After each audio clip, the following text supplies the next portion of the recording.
ઘરમાં પૂજાય છે. વર્ષો જૂનું એ વેણ દઈને કલમમાં કહી જાય છે. દાદા દયાળા વાળી વાળા પ્રગટ થઈ પૂજાય છે. દાદા પ્રગટ થઈ પૂજાય છે.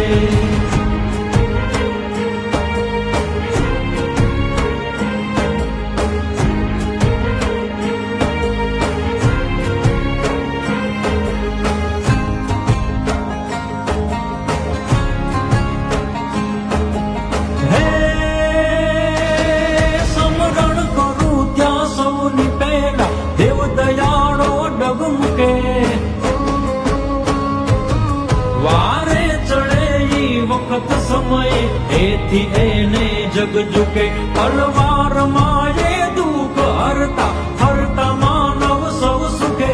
દાદા દયાળા વાળી વાળા પ્રગટ થઈ